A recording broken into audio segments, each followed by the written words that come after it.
प्रधानमंत्री नरेंद्र मोदी लक्षद्वीप के दौरे पर थे। इस दौरान वो कुछ तस्वीरें लक्षद्वीप की ट्वीट करते हैं और आग्रह करते हैं कि लोग यहां पर घूमने के लिए आएं। लेकिन ये बात और ये मैसेज कहीं ना कहीं मालदीव की उस महिला मंत्री को अच्छा नहीं लगा और उसने बाकायदा ट्वीट करते हुए अभद्र टिप्पणियां प्रधानमंत्री नरेंद्र मोदी के लिए कर दी। इसको देखते हुए बवाल मच गया। पूरे मालदीव को लेकर के बाइकॉट मालदीव ट्रेंड करने लगा और इसी को देखते हुए इसका असर मालदीव के कहीं ना कहीं उस पर टूरिज्म पर पड़ता हुआ दिखाई दिया।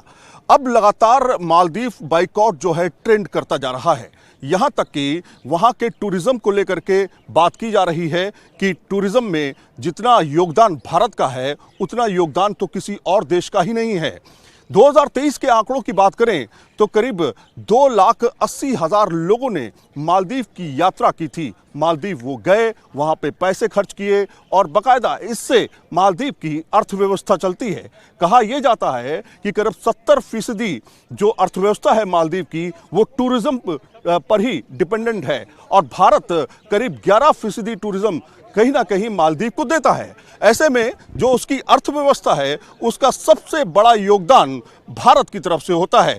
ऐसे में प्रधानमंत्री नरेंद्र मोदी को लेकर के जो टिप्पणी की गई उसके बाद मालदीव अब फंसता हुआ जा रहा है। हालांकि मालदीव सरकार ने यह जरूर कहा है कि उसका किसी निजी ट्वीट या किसी निजी सोच से कोई लेना देना नहीं है, लेकिन इसका असर दूरगामी पड़ता हुआ दिख रहा है। जो हैं वो कैंसिल हो चुकी हैं जो मालदीव और भारत को जोड़ती हैं, यानी कि भारत से मालदीव जाती हैं।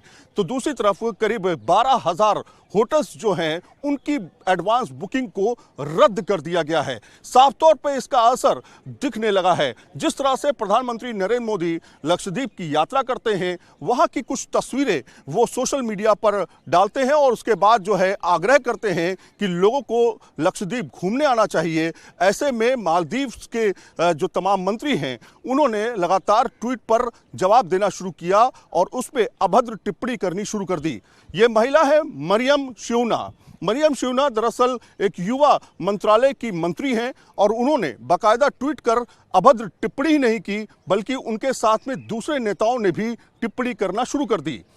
प्रधानमंत्री नरेंद्र मोदी ने इस पर लगातार ये बात कही कि लोगों को वहाँ पर घूमने आना चाहिए। लक्षद्वीप को कहीं ना कहीं वो बेहतर डेस्टिनेशन के तौर पे देखते हैं और इसीलिए उन्होंने समंदर के किनारे कुछ तस्वीरें खिंचाई थी।